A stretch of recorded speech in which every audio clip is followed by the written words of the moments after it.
So the inevitable has happened, and Carl and Lindsay from Summer House have broken off their engagement.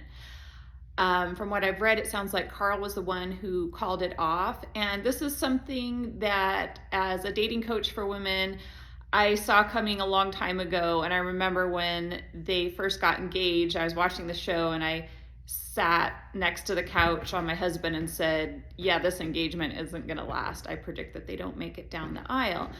Now, here's why. There are patterns and there are red flags that we can identify. And this is why I tell women that we have to be careful, because the idea isn't just to get engaged or isn't just to get married. You want a relationship that's going to be happy and go the distance. So people get engaged and married all the time. It doesn't mean that they're good relationships. So that's why we can't say, oh, just because somebody got engaged, it's a success story. No, we have to make sure, is there the proper foundation for that?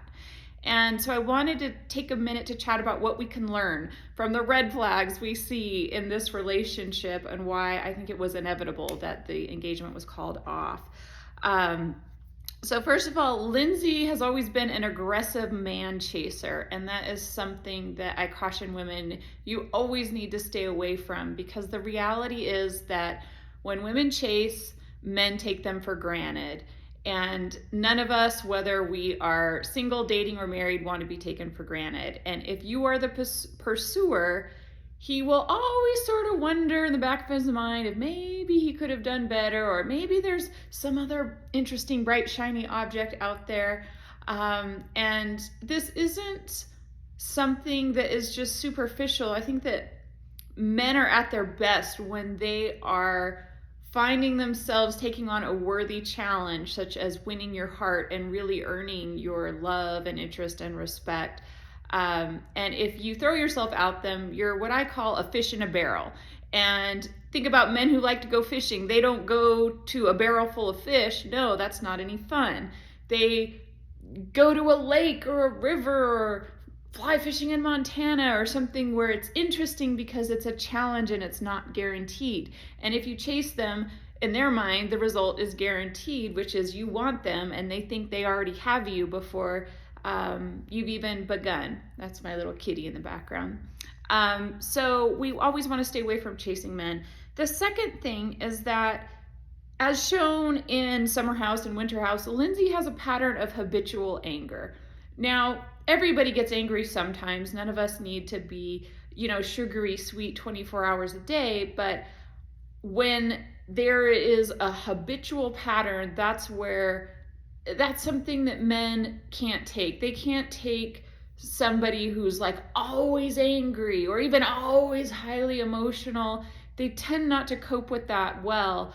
And when I think of Lindsay, it reminds me there was a documentary called What the Bleep Do We Know, where it talked about how emotions can become addictive, and that if there's a go-to emotion, that we always go to that emotion. That's something to look at. And with her, I think anger is her go-to emotion, almost explosive anger that comes out of nowhere. So I think that is something she could work on and maybe talk to a professional about that to improve her odds for success in the love arena, because no partner is going to respond well to that. So that is something that I think could be a reason that he called it off. And then finally, she does something I always caution my clients not to do. She gushed in the media. She gushed in the media about the relationship. She gushed on social media. All the posts about, oh, my fairy tale love, and showing the ring on social media. And we always want to stay away from that. Let the man be the one to gush about winning your heart. Don't do the gushing to the media or social media. I tell my celebrity clients, no gushing to the media, because that is really the modern day equivalent of, even though this one is still around, the tattoo curse, right? We always say like, oh, don't tattoo your name's partner on you, because that is almost a guarantee it's not going to work out. Same with the gushing. It is, I think, tasteless. You might not agree with me, but it also makes it seem as though nobody has ever treated you well before, as if he's the first man to treat you well. And it should be normal for you to be treated well, for all of us to be treated well. So hence, there's no need to gush. And also, we don't need to count our chickens before they've hatched either. And gushing so much before you've been married, it just makes things even more awkward when they don't work out. And it can turn a man off. He can be like, oh, this is a bit too much. So anyway, those are our 3 takeaways from this scenario. We don't want to chase men.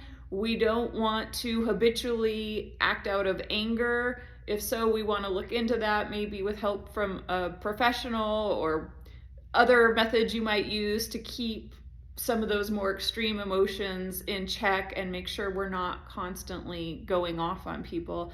And then third, we're not going to gush to the media or on social media. Instead, let his actions speak for themselves. You don't have to tell everybody how wonderful he is. Let him show everybody in your life how wonderful he is.